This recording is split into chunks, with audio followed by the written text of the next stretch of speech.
Hello everyone, welcome back to the channel. My name is Joseph. It's been a while since I shared any retouching videos, and so I'm going to be showing you how I'm going to be treating this image inside Capture One, preparing it for all the enhancements I will be making inside Photoshop.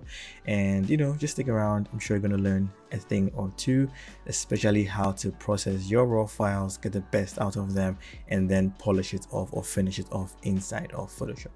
All right, so this is an image that I shot a while back. I actually have the BTS on the channel. I'm going to link it somewhere. You can check it out in case you haven't seen that. And yeah, I've just imported it into Capture One.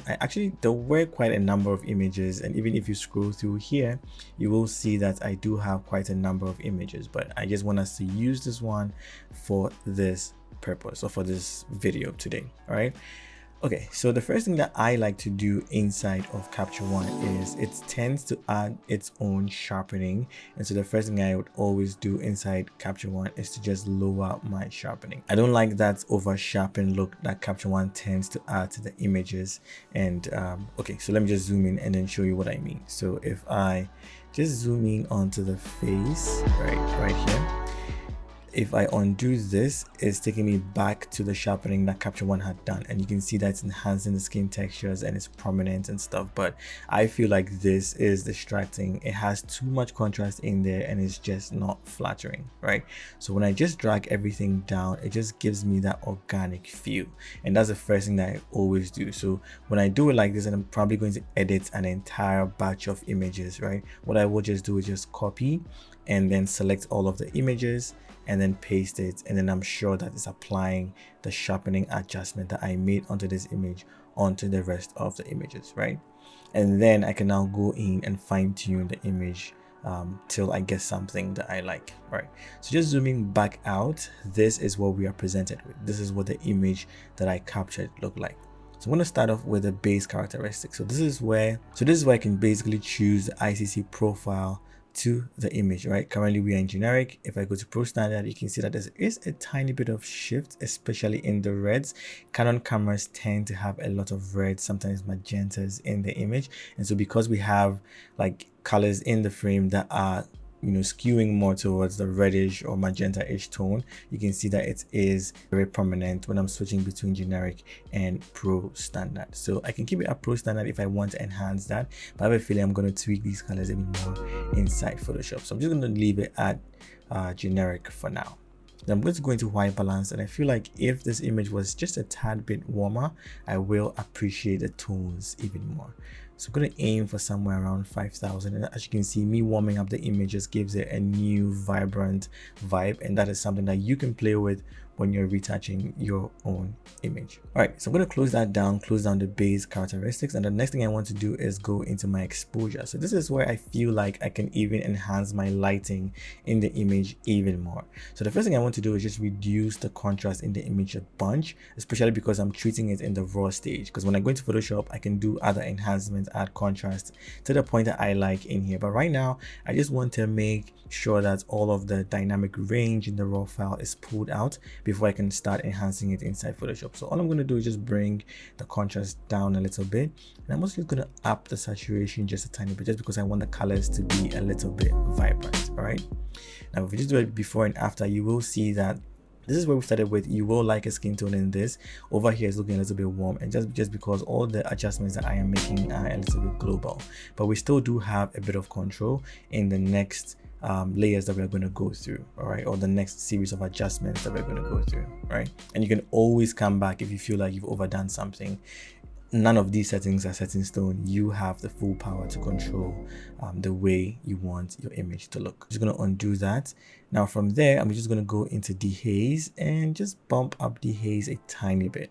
This just adds a bit of structure, in my opinion, to the image. Just makes it a little bit punchy.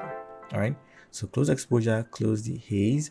I'm going to go into high dynamic range, and again, I want to enhance the depth in the image. So I'm just going to bring my highlights all the way down, somewhere around here, and the same thing with my shadows. I'm also going to bring it down. If I bring it down all the way, you can see that I'm really darkening the image, but I just want to bring back a tiny bit of contrast. Somewhere around here should look good. Now inside my whites, I'm also just going to drop that down to about this point. I'm almost flattening the image and then just preparing it again, like I said, to make sure that I have a lot of details in there. If I want to play with the levels, I can do that. So for example, you can see that there is no information in the highlights. So if I want to just bring this all the way up, you can see that we are beginning to bring some life or increase the exposure in the image. But I'm not going to do that here just yet. I'm going to keep it as it is. When we are going into Photoshop and stuff, I will just finalize all of this before we jump in there. I'm going to skip the sharpening because it's something we already did, and I'm going to go into color editor. So over here, this is where I can play with the skin tone a little bit. So for example, just dragging down the lightness of the orange tone is affecting his skin. Obviously this is way too much, so just bringing it down somewhere here just enhances the rich tone in your skin. I can decide to enhance the saturation or maybe just bring it down. You have control over all of these things. I'm just going to up it just a tiny little bit, somewhere like so. And I'm going to shift it towards the red a tiny bit. All right. Now the lightness, I think I probably overdid this. I'm just going to go up a little bit.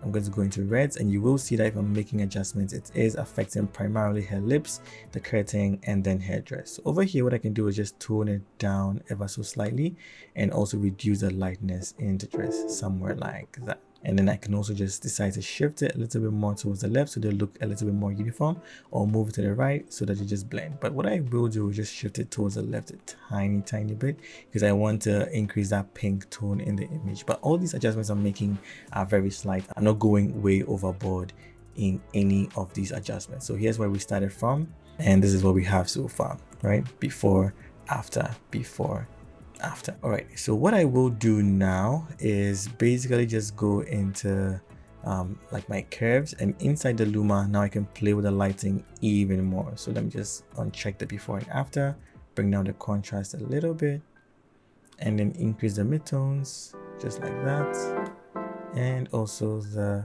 bright parts in the image. All right, maybe lift up the shadows a tiny bit. Now I'm going to go back into exposure, and I'm just going to up my exposure ever so slightly. So now by making all these adjustments, I feel like I've been able to shift the image to a part that I like, and now I can move it into Photoshop and then continue editing the image from there, right? Right, so now that we have this image opened inside Photoshop, what I want to do is just make sure that I'm concentrating on the final look of the image or the final frame. You can wait, edit the entire image and then crop it, but I like to save time. So I'm going to start off by cropping, and always cropping considering Instagram's ratio. So I'm always setting my ratio to 4:5, and then I can shift the image according to what looks good. As in, I can decide to move, just bring it down a little bit so there's a bit more headroom, or move it up and then we have more of the bottom. But I will just balance it out somewhere around here, just like that. Maybe just bring this part in a little bit. So now when I enter, this is the final frame that we have. I know we have a lot of space over here, but I am totally fine with that. Maybe I can just shift it a tiny bit. Alright, so at this stage, this is where I'm going to start with my retouching process. But if this is your first time retouching an image, you don't know where to start, where to end, what layers to create, I have an action that can do all of that for you. Create all the necessary layers that you need in case you don't have a system. It's going to help create a system for you so that you can ensure that all the images that you're going to be retouching have a consistent feel to them.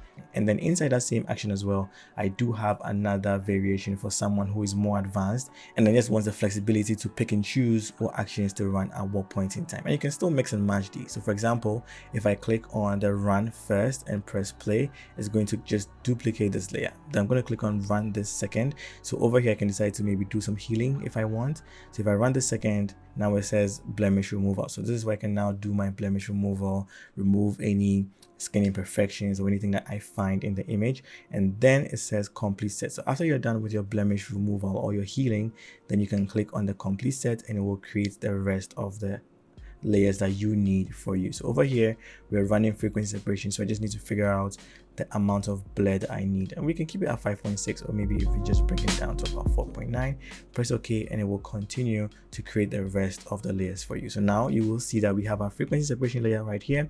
We have the help layer that can also help you retouch, right, especially when you're doing frequency separation. And then we have our dodge and burn. So then you know that from blemish removal you're going to frequency separation, then you're moving on to dodging and burning, and then you have a global dodging and burning as well. And then you have some color grading that you can do inside here as well. You can use color lookup, or you can use some of my LUTs. Again, if you don't have my LUTs, you can check it out. I have a link down below. From there, you can do some hue saturation adjustments and then your color balance. And then if you want the image to pop some more, you can just click on pop. When you do that, just invert your adjustment layer, and you can see that we have enhanced the image a lot, right? But if you are someone who wants full control, if you are someone who just wants to do things, you know, you have your own system in mind, you know, it's become muscle memory to you, and you just want individual actions that you can run, you have the Phloshop individual actions, and there are so many actions in there that will help you, you know, retouch faster. So for example, you can have an 8-bit or 16-bit frequency separation, you have color grade, and you have film grain.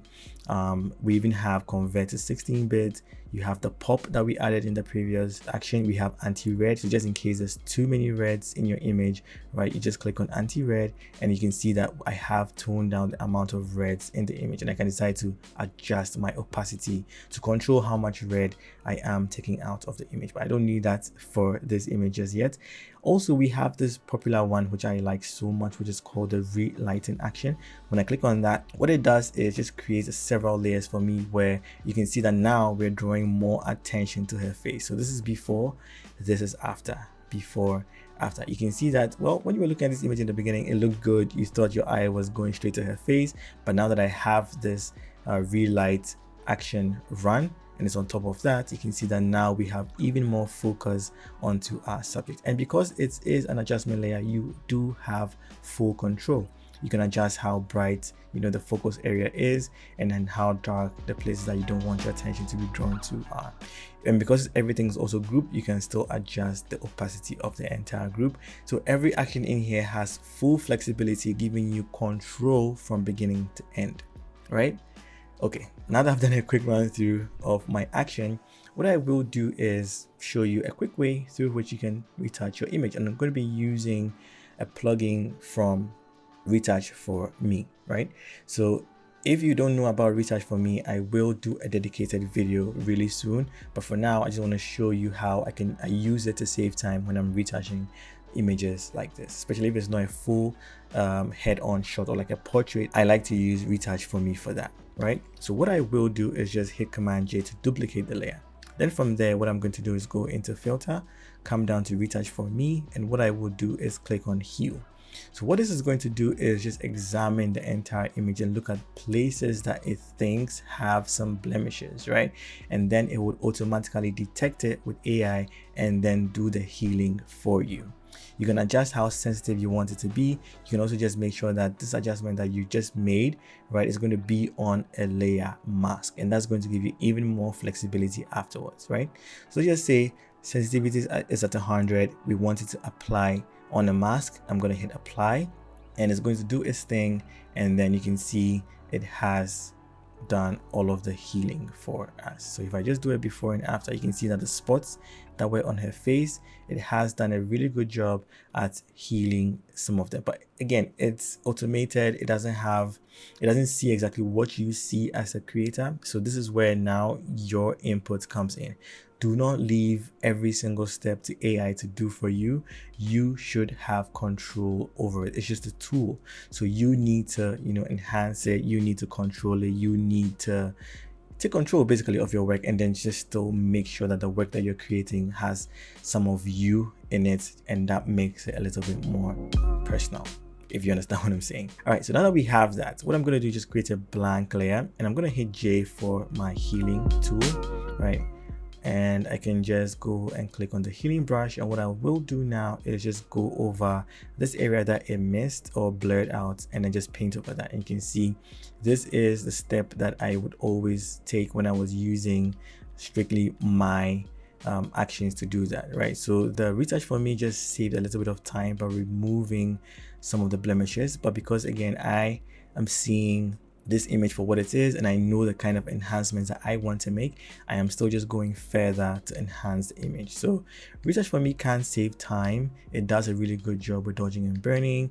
If you have clean backgrounds that you want to remove, it also does a very good job at, you know, removing marks and dirty backdrops, especially if you're shooting like in a studio where you have a plain background. It does an amazing job, and I will do several videos showing you how this Retouch4me plugin works. But then again, if you want to try it out for yourself, I'm going to leave a link down below and then you can check it out.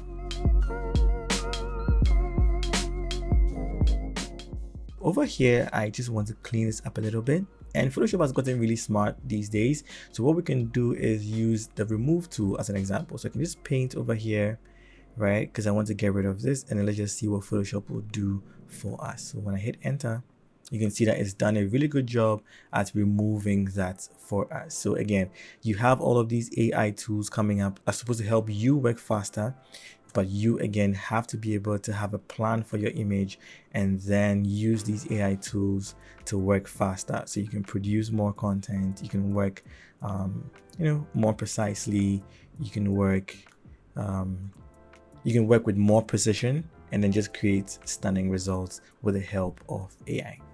All right, now what I want to do is just get rid of this. I'm going to go back again to the remove tool, paint over that, hit enter, and then you can see it's done a good job. All right, awesome. So if I also want to remove some of these lines and headroids, I can still do that. So I'm just going to use the same remove tool, paint over these lines, just like that. I'm not going to do too many, hit enter. And you can see that it's gotten rid of it. So if I do it before and after, you can see that we are beginning to iron headdress for hair. And this is something that would have taken a bit of a longer time or process just a couple of years ago. And now by just using my brush and painting over the creases, I'm able to just get rid of them and everything just blends really, really nicely. And so before, after, this is amazing.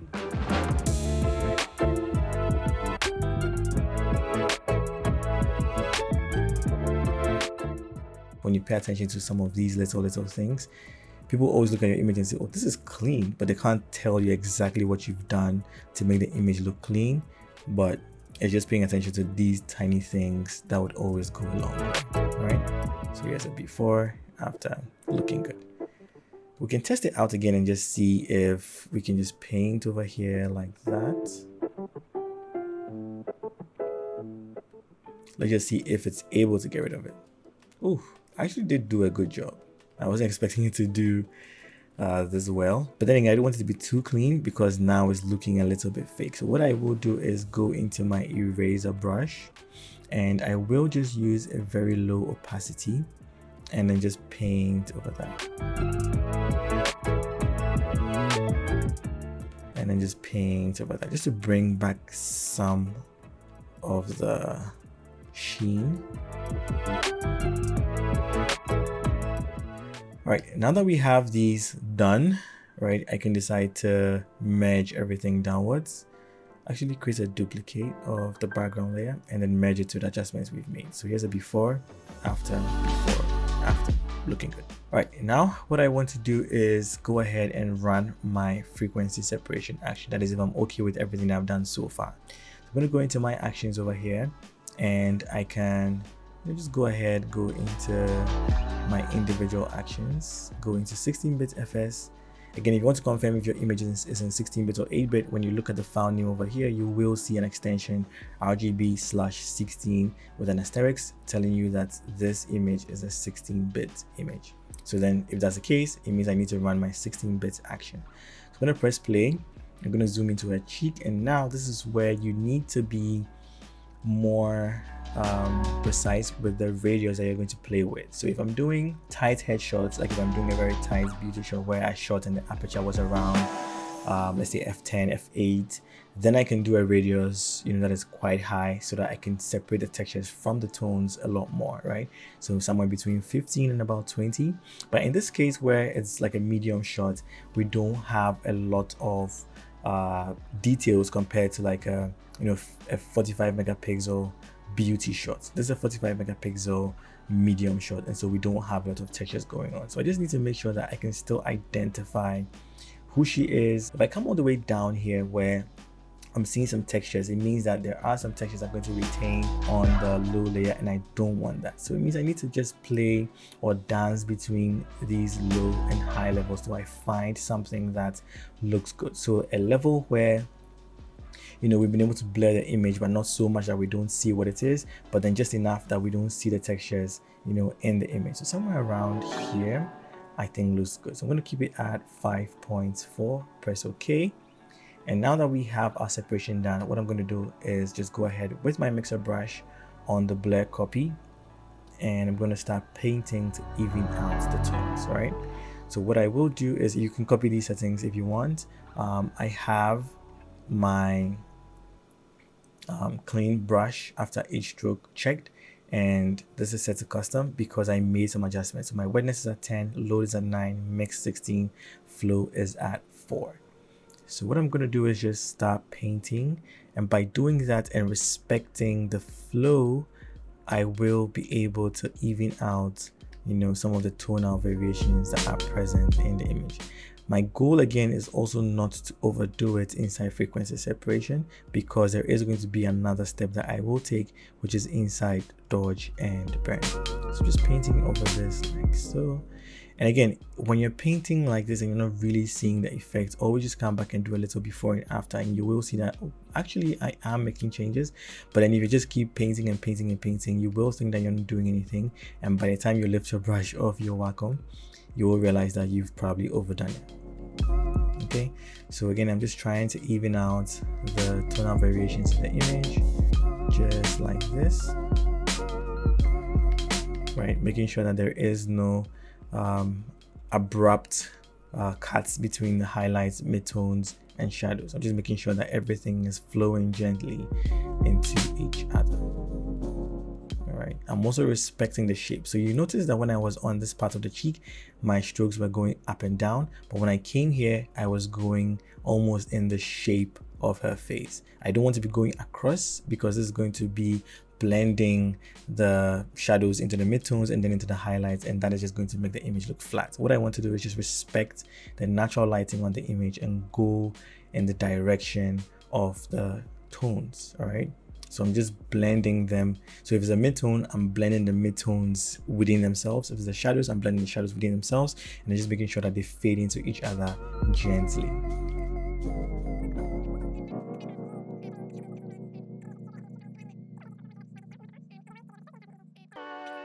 Okay. In the past, we used to really overdo a lot of things because we wanted to really polish the skin, make sure that, you know, the person is looking really clean and shiny and the skin is very smooth. But nowadays I'm not doing that. I actually never was a fan of that. I always try to keep it minimal, but just recently I was going over some of my old works and I realized that I was probably just overdoing it a little bit. And that's the advantage of looking back at some of your work, you know, just to see if you're improving or if you're staying still, and then you can make, you know, adjustments to your workflow and figure out, you know, ways to improve and then just get better at what you're doing, right? Because most of the time, to be honest, when we're doing some of these things, we are doing it for ourselves, right? We just want to make sure that we understand the software that we are using, we understand frequency separation, we're able to use the software to the max, you know, things like that. But clients actually don't really care about those things. It's just the final results that they're always after. So they don't really care about the process that you use to get there. Their main concern is to, I mean, they're hiring you for the results. They don't really care about the process. So you just make sure that you're finding a system that will help you create the kind of images that you want to create for yourself, first of all. And then when clients are hiring you, they know that you're hiring you for this particular thing that you like to do, your signature, if that's what you want to call it, right? So if I just do it before and after, you can see that I have done some smoothing. And what I like to do these days is after I'm done and you notice that the opacity of the frequency separation layer is at 100, I will just bring it down to about 8. So what this does is just allow some of the original shading that was created by my lighting to still shine through my frequency separation. All right, I don't need a helper layer, that's why I deleted it. I'm going to go back and now I'm going to go into dodging and burning. But before I do my dodging and burning, right, I will just flatten everything, right, including the FS, and I'm going to go into filter, come down to Retouch4me, and I will do dodging and burning using Retouch4me. So we're just going to allow it to load, do its thing. So it's scanning the image, looking for the imperfections, and then it's going to do its own dodging and burning.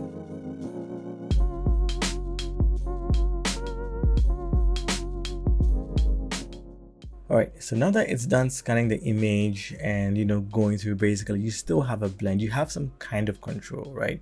You can always look at your original to see what is done.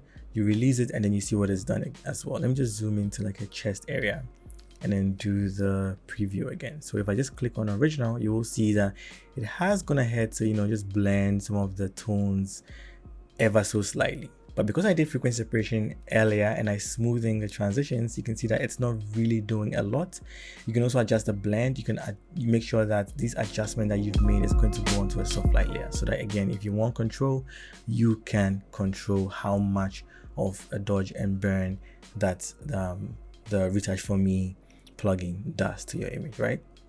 You can also cycle between a close-up portrait, half-length portrait, or a full-length portrait, but it sometimes does detect it automatically. Right now it's saying that this is a full image, but again, if I want to do a half-length, I can just click on that. It will just rescan the image again and then just do a dodge and burn according to the size of the image. So we will transfer this to a soft light layer. I'm going to press apply, and as you can see, we have brought this adjustment onto a soft light layer. So what I will do now is just change this into soft light. And when I do it before and after, you can see that it has made some adjustments on here. All right, so now that we have that, what I will do is just go down and Command E to merge everything down. And so when I do it before and after, all the adjustments that we've made so far versus where we are now, you can see that we are enhancing the image and it's looking really good. So if I want, I can go ahead and then do my own dodging and burning, but I feel like this is pretty much okay. So what I will do actually is just bring down the opacity of this again, just so the original image can show through a little bit. So somewhere around 75%, I think this looks good.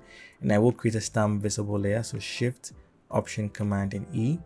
So what I will do now is just liquefy it a little bit, just to, you know, shape her arm a little bit. Again, I'm not making changes that are not going to make you identify who she is, or like I'm not trying to overdo anything. I'm just trying to make sure that the way she looked when I was capturing images is the same way that I'm, you know, representing her in the final images.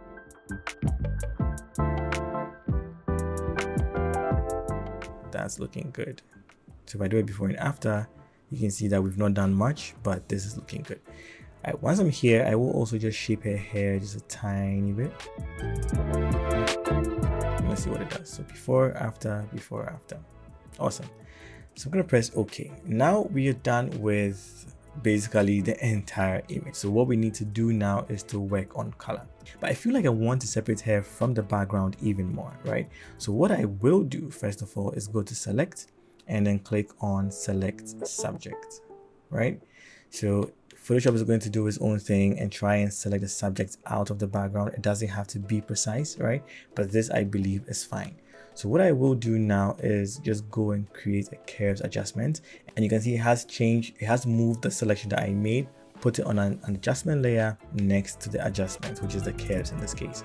But if I start making changes, like for example, if I go into reds and I drag it down, it's rather affecting our subject. That is because if you look at the layer mask over here, when I press Alt and click on the layer mask, you get to see a bigger preview over here.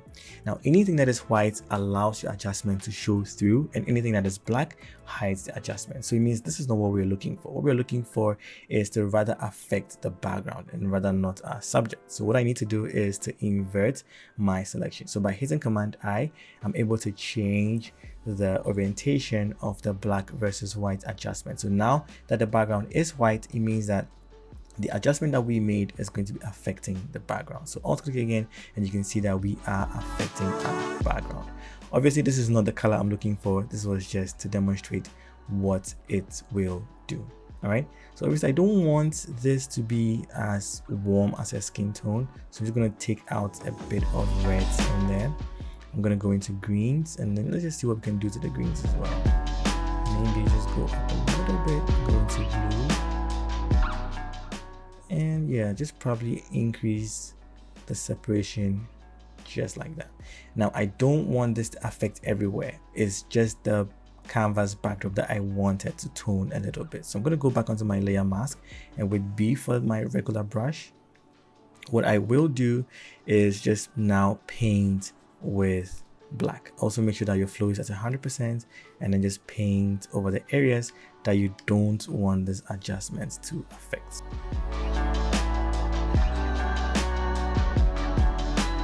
Looking good. So here's a before, here's an after. Before, after. You can see that just making this tiny change does make our subject pop even more. And once we're here, I can even just keep this in the RGB and then maybe just darken it down if I want to even enhance this some more, right? So by doing this, you can see that I am just affecting this ever so slightly. Something like that, right? Before, after, before, after. Now what I will do is just bring my opacity down, because again, I don't want this effect to be very strong. I just want a hint of it to be present in the image. Right, so now that we've done this, what I want to do is now go into Camera Raw and see if I can play with the colors a little bit more. But before I go there, I need to again create a stamp visible layer. So Shift, Option, Command and E, and I will merge it down all the way to this point. So Command E, so before, after, right? And then I'll just make a duplicate just in case. Now I'll go to Filter, and I'm going to go into Camera Raw Filter. Now the reason why I'm here inside Camera Raw is because I have access to the HSL tab. So over here I can play with the luminance of the reds. You can see it's affecting her dress. Over here I can just darken it down. I can go into saturation, increase the saturation of the reds. And if I just want to shift the hue as well, I can do that. So in case I just want to make it a little bit more pinkish, I have the ability to do that. All right, I'm just going to play with the skin tone ever so slightly. The skin tone is inside the orange and yellows, so just saturating that, or maybe just saturate the orange a little bit, saturate the yellows as well. Go into luminance, and now just bring the yellows down, I mean the oranges, and then bring the yellows down as well. Maybe brighten it actually. All right, I'm gonna go into saturation again, just trying to decide if I should saturate the skin or not.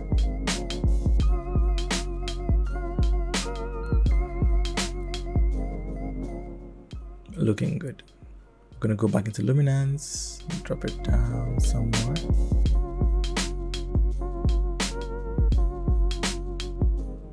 Including the reds. All right. Now what I will do is go into calibration and see if I can still play with some colors around here. Just like that. I'm eyeballing. I have no idea how this is going to turn out. Yeah, something like that. Yeah. I don't want a very saturated look, especially in his skin. So taking out the greens is looking really good. Let me try the blues.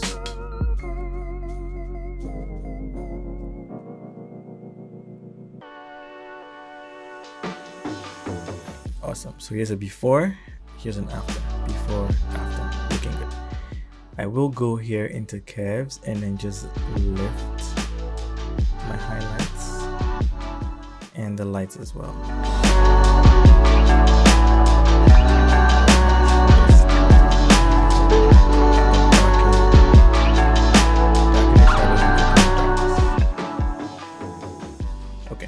Looking good. I'm gonna press OK, and it's going to apply the adjustment here onto the image. So before, after, looking good. Now what I want to do is just go into my color balance, and over here I'm going to play with the midtones and the shadows. So I'm just going to slide back and forth just like that, and I'm looking for a tone that is going to look good. Okay, I'm gonna go into shadows. Let's see what we can do to the shadows. All right, I'll go into highlights. Is there anything we can do to the highlights?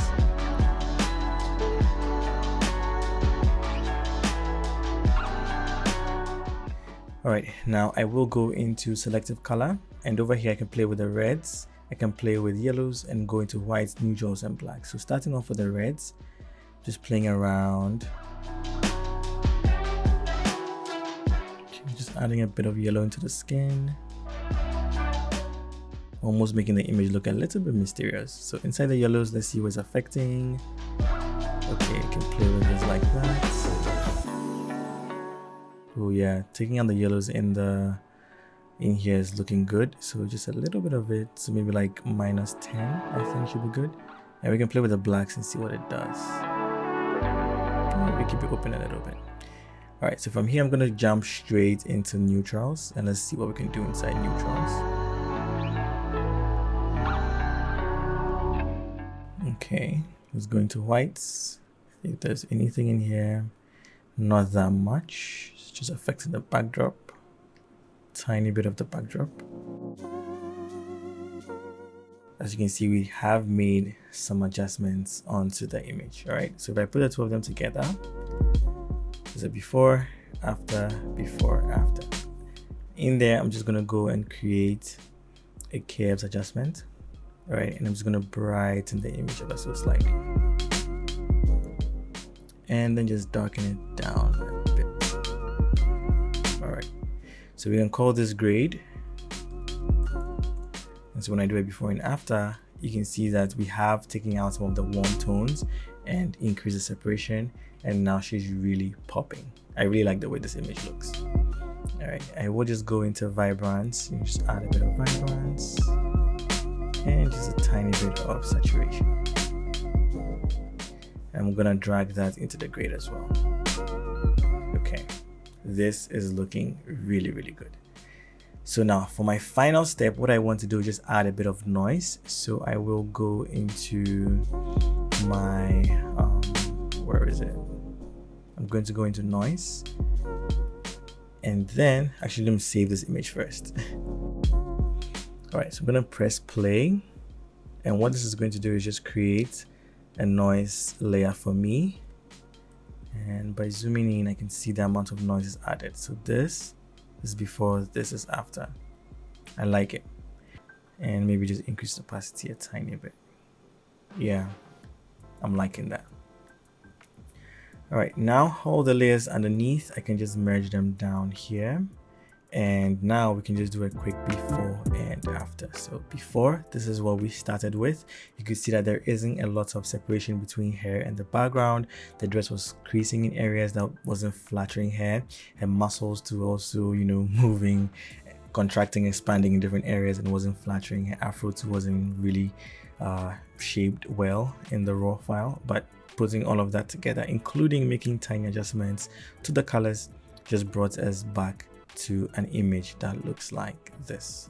And I really, really like the way it looks. So before, after, before, after. All right, let me know what you feel about the retouching. If you want to see more retouching videos as well, let me know in the comments down below, and I will be sure to do a lot more of them. Check out my digital store for my workflow actions. I also have a ton of other LUTs and presets on there that's going to help you with your retouching game. Check out the Retouch4me plugin, and I'm going to leave a link down below. I'll see you guys in the next video.